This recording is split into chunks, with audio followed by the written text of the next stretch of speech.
हमारा 121 क्वेश्चन है, छात्रों में श्रम का महत्व भावना का क्या अर्थ है? तो इसके विकल्प हैं, शारीरिक श्रम करने से मान सम्मान नहीं घटता, सभी काम समान रूप से इज्जत वाले हैं, कोई भी काम छोटा या बड़ा नहीं होता, ये सभी। तो इसका जवाब है ये सभी। शिक्षण के लिए ज्ञान, प्रशिक्षण, अनुभव तथा अनुसंधान के अलावा और किस बात की आवश्यकता पड़ती है? तो इसके विकल्प हैं, अभिरुचि की, सकारात्मकता, अभिवृत्ति की, उपरोक्त दोनों, इनमें से कोई नहीं। तो जवाब है उपरोक्त दोनों। शिक्षण की अभिरुचि का एक महत्वपूर्ण पहलू यह भी है, शिक्षण को छात्र उन्मुख बनाने की क्षमता, छात्रों की क्रियाशीलता पर अंकुश लगाने की क्षमता, शिक्षण को रोजगार उन्मुख बनाने की क्षमता, ये सभी। तो जवाब है शिक्षण को छात्र उन्मुख बनाने की क्षमता।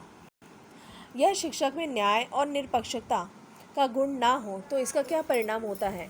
इससे छात्रों का हित नहीं हो पाता, इससे शिक्षक की आत्मा मर जाती है, इससे शिक्षक विश्वास खो देता है और उसे सम्मान भी नहीं मिलता, शिक्षक निरंकुश बन जाते हैं। तो जवाब है इससे शिक्षक विश्वास खो देता है और उसे सम्मान भी नहीं मिलता।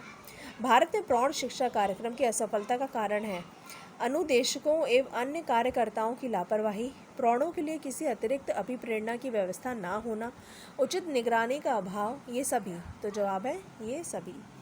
हमारा 126 क्वेश्चन है, स्कूलों में नैतिक शिक्षा दिए जाने के संबंध में आपका क्या विचार है?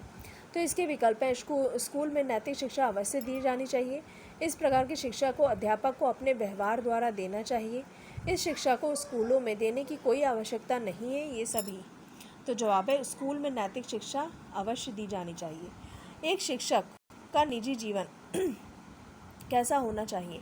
इसके विकल्प हैं, पद की गरिमा के अनुरूप होना चाहिए, अति गंभीर और दिखावापूर्ण होना चाहिए, चाहे जैसा हो इससे अंतर नहीं पड़ता, स्कूल के मानक के अनुरूप होना चाहिए। तो जवाब है पद की गरिमा के अनुरूप होना चाहिए। स्वतंत्र भारत में शिक्षा के माध्यम की समस्या हल न होने का प्रमुख कारण क्या है? अंग्रेजी का दबदबा, भारत का एक बहुभाषी देश होना, भारत की राजनीति, इनमें से कोई नहीं। तो जवाब है भारत का एक बहुभाषी देश होना। शिक्षा का माध्यम एक ऐसी भाषा को बनाना चाहिए, इसके विकल्प हैं, जिस पर जन साधारण का आधिपत्य हो, जिसे अच्छा सादृश्य उपलब्ध हो, जो समृद्ध हो, जो बाद में नौकरी के लिए उपयोगी हो। तो जवाब है जिस पर जन साधारण का आधिपत्य हो। हमारा 130 क्वेश्चन है, जीवन में सफलता प्राप्त करने के लिए आवश्यक है भाग्य का अनुकूल होना, प्रतिकूल परिस्थितियों में भी अपने आप को ढाल लेना और परिश्रम से ना भागना, अवसर प्राप्त होने की क्षमता का होना, ये सभी। तो जवाब है प्रतिकूल परिस्थितियों में भी अपने आप को ढाल लेना और परिश्रम से ना भागना। हमारा 131 क्वेश्चन है, आपके विचार में प्राइमरी शिक्षा निःशुल्क करने से अध्यापक इससे गंभीरता से नहीं लेंगे, स्कूलों में शिक्षा का स्तर गिरेगा, साक्षरता बढ़ेगी, ये सभी। तो जवाब है साक्षरता बढ़ेगी।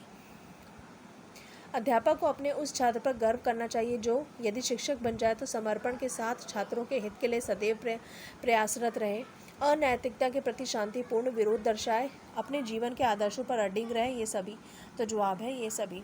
यदि वाद विवाद प्रतियोगिता के लिए आपको निर्णायक मंडल में शामिल कर लिया जाए तो आप प्रतिभागी के प्रदर्शन के अनुसार निर्णय देंगे, गर्व का अनुभव करेंगे, साथ ही निर्णायकों को ध्यान में रखकर निर्णय देंगे, विषय वस्तु पर बिल्कुल ध्यान नहीं देंगे। तो जवाब है प्रतिभागी के प्रदर्शन के अनुसार निर्णय देंगे।